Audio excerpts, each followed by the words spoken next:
کہتی کہ جب جب کوئی قوم گمراہ ہوتی تو اللہ کا عذاب آتا، نبیوں کو جھٹلاتی تو اللہ کا عذاب آتا۔ حضرت نوح علیہ السلام کی قوم پر اللہ تعالیٰ نے طوفان کا عذاب بھیجا۔ وجہ کیا تھی کہ وہ قوم اپنے نبی کو جھٹلانے لگ گئی تھی۔ وہ اپنے نبی کو یوں بھی کہتی تھی کہ کیسے رسول ہیں، ہمارے ساتھ کھاتے پیتے ہیں، عام انسانوں کی طرح تو ہیں۔ رسول کو اپنے جیسا کہہ رہے تھے۔ حضرت صالح علیہ السلام کی قوم نے نافرمانی کی۔ حضرت شعیب علیہ السلام کی قوم ناپ تول میں کمی کرتی تھی، منع کرنے کے باوجود بھی وہ اسی گناہ میں مبتلا رہے۔ حضرت لوط علیہ السلام کی قوم بدکاری میں مبتلا رہی۔ اسی طرح سے حضرت موسیٰ علیہ السلام کی قوم کئی مرتبہ نافرمانیاں اور ان کی توبہ پھر گناہ، توبہ پھر گناہ، پھر عذابات آتے تھے۔ عذابات کا اگر میں ذکر کروں تو کبھی طوفان کا عذاب، کبھی نوکیلے پتھر برسائے گئے، نوکیلے پتھر برسائے گئے اور زمین کو الٹ کر کے پلٹ دیا گیا۔ یہ قرآن پاک میں اللہ تعالیٰ نے فرمایا فَجَعَلْنَا عَالِيَهَا سَافِلَهَا وَأَمْطَرْنَا عَلَيْهِمْ حِجَارَةً مِّن سِجِّيلٍ، ہم نے ان پر نوکیلے پتھروں کی بارش کر دی اور ان کے اوپر والے حصے کو اٹھا کر کے نیچے کر دیا گیا۔ اور حضرت شعیب علیہ السلام کی قوم پر سخت تیز ایسی آندھیاں چلائی گئی اور چیخ ایک فرشتے کی آواز کے ذریعے سے ان کے کانوں سے بھیجے باہر آ گئے تھے۔ یہ بھی عذاب آیا۔ ایک قوم تھی جس پر اللہ تعالیٰ کا ایسا عذاب آیا کہ ان کے چہرے بندر کے بنا دیے گئے تھے۔ کونوا قردۃ خاسئین، اللہ نے فرمایا دھتکارے ہوئے بندر ہو جاؤ، سب بندر بن گئے تھے۔ یہ عذابات کنٹینیو آتے رہے ہیں۔ وجہ کیا تھی کہ وہ اپنے نبی کو جھٹلاتے یا اپنے نبی کی نافرمانی کرتے، کچھ ایسے گناہوں میں مبتلا رہتے جو رب ذوالجلال کے غضب کو دعوت دیتے۔ لیکن اے مسلمانوں، کیا اس کائنات میں جب ہم زندگی گزار رہے ہیں وہ گناہ نہیں ہے؟ کیا وہ گناہ ختم ہو گئے؟ کیا نوح علیہ السلام کی قوم جس طرح سے اپنے نبی کو جھٹلاتی تھی، آج وہ قوم جھٹلانے والی نہیں ہے؟ ہے۔ اپنے نبی کو جھٹلانے والے دو پیر کے جانور آج بھی کئی جگہ آپ کو نظر آئیں گے۔ وہ شروع سے لے کر حضور پاک کی زندگی پر اعتراض کرنے والے کتنے ایسے بھونکنے والے کتے آپ کو نظر آئیں گے۔ انسانوں کی بات کر رہا ہوں، نبی کی گستاخی کرنے والے موجود ہیں، ناپ تول میں کمی کرنے والے موجود ہیں، بدکاری اور زنا اور فحاشی کرنے والے موجود ہیں، چوری ڈکیتی اور پتہ نہیں کیا کیا تمام تر فواحش میں مبتلا لوگ آج بھی ہیں یا نہیں ہیں؟ لیکن کیا کبھی اس امت میں کوئی بندر بن گیا، کوئی خنزیر بن گیا؟ کیا اس امت پر کبھی آسمانوں سے نوکیلے پتھروں کی بارش آ گئی؟ کیا کبھی زمین پھٹ کر کے سارے لوگ دھس گئے؟ یہ سارے عذابات اب نہیں آتے۔ وجہ کیا ہے؟ رب تبارک و تعالیٰ قرآن پاک میں فرماتا ہے وَمَا كَانَ اللَّهُ لِيُعَذِّبَهُمْ وَأَنْتَ فِيهِمْ، اس قوم پر اللہ اب ویسا عذاب نازل نہیں کرے گا اس لیے کہ ان کے بیچ میں میرا محبوب آرام فرما ہے۔ آپ اس میں جلوہ گر ہیں اے رسول۔ اب اس سے دو چیزیں ثابت ہوتی ہیں، یہ آیت سے دو چیزیں ثابت ہوتی ہیں۔ اللہ کیا فرما رہا ہے؟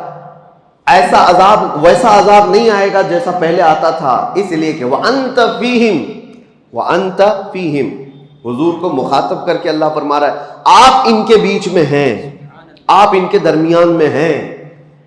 اب اس سے دو چیزیں ثابت ہوئی۔ ایک تو عذاب کا نہ آنا۔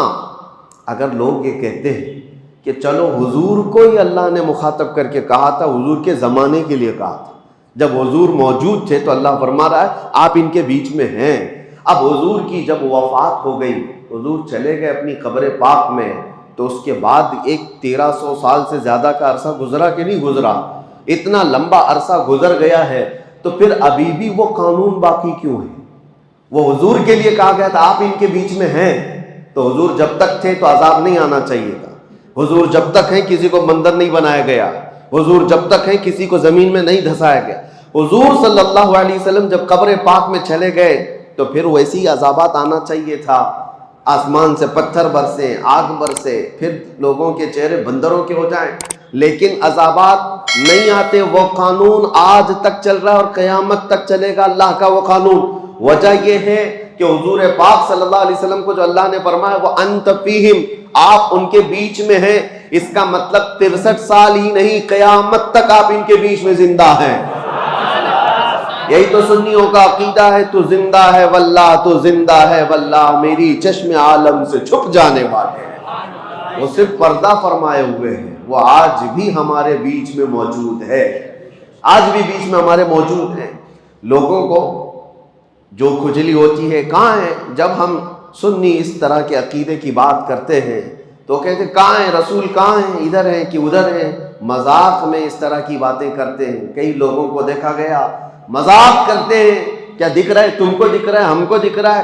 نادان، تجھے کیا دکھے گا؟ حضور پاک صلی اللہ علیہ وسلم جب ہجرت فرما رہے تھے، یاد ہے تاریخ، مکہ سے مدینے کی طرف جا رہے تھے، رات کا وقت تھا، پورے کفار گھر کو گھیرا کیے ہوئے کھڑے تھے اور حضور ان کے بیچ میں سے نکل کر جا رہے تھے۔ واقعہ معلوم ہے؟ حضور ان کے بیچ میں سے جا رہے تھے، کنکریاں اٹھا کر اس طرح ماری تھی، یہ نہیں کہ کسی کے منہ پہ مارا، وہ ہوا میں اچھالی تھی، لیکن سب کے سب اندھے تھے، کوئی نہیں دیکھ پا رہا تھا۔ لیکن حضور صلی اللہ تعالیٰ علیہ وسلم کے ساتھ حضرت علی تھے، حضرت علی بھی دیکھ رہے تھے۔ حضور حضرت ابو بکر کے گھر گئے، ابو بکر بھی دیکھ رہے تھے۔ پتہ یہ چلا کفار و مشرکین کو یہ ذات نور نظر نہیں آتی ہے، اور جو اہل ایمان ہیں وہ دل کی قلب کی نگاہوں سے دیکھے تو سب نظر آتا ہے۔ آج جو یہ کہتے ہیں سنیوں، تم کہتے ہو کہاں ہیں حضور، آتے ہیں حضور جاتے ہیں، ہمیں تو نہیں نظر آتے۔ کہاں سے نظر آئے؟ دل کے کفر کو دور تو کرو، دل کے بغض کو دور تو کرو۔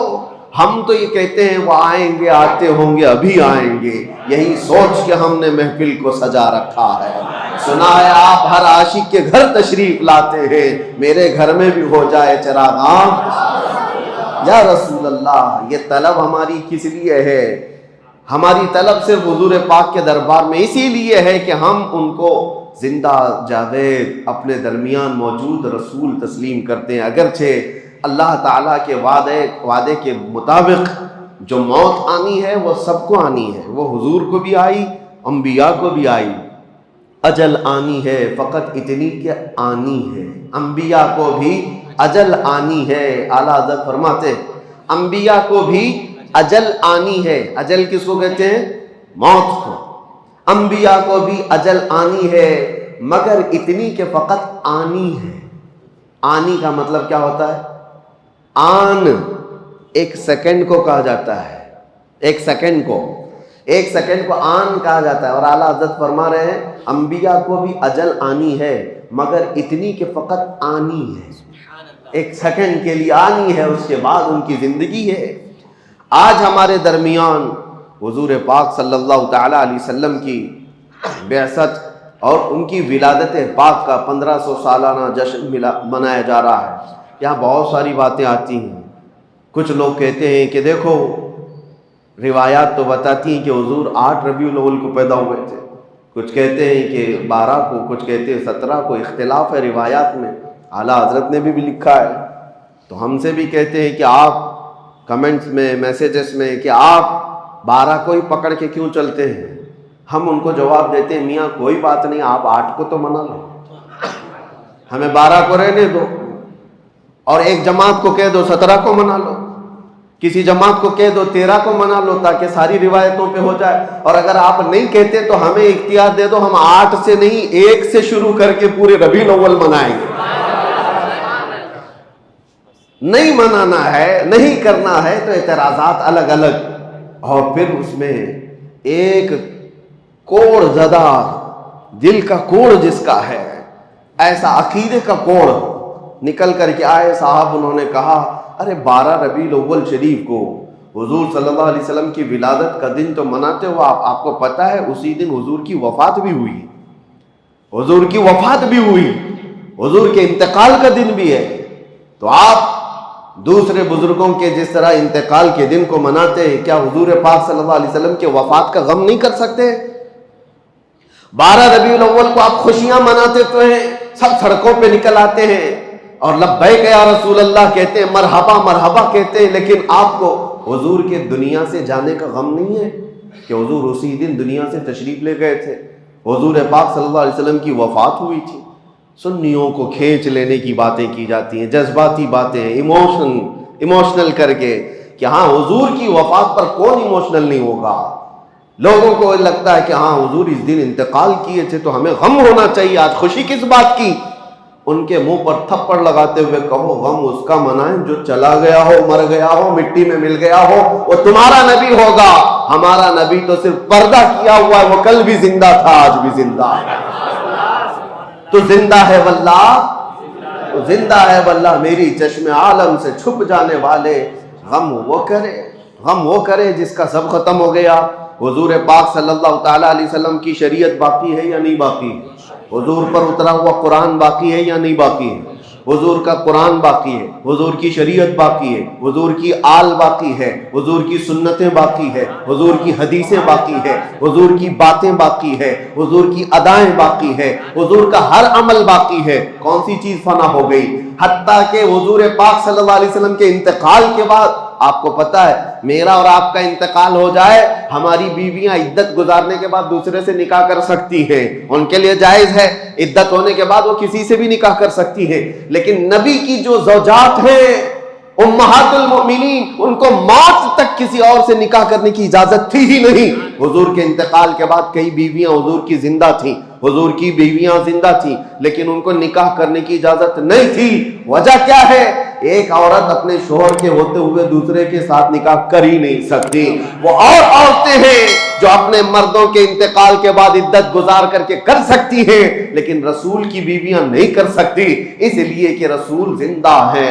رسول پاک کی بیویاں ہماری مائیں ہیں. اور دوسری بات, ام المومنین عائشہ صدیقہ رضی اللہ تعالی عنہا, توجہ چاہتا ہوں, حضور کس کے حجرے میں آج آرام کر رہے ہیں؟ جو جالیاں ہیں, حضور جس قبر میں آرام فرمائے وہ حضرت عائشہ کا حجرہ ہے.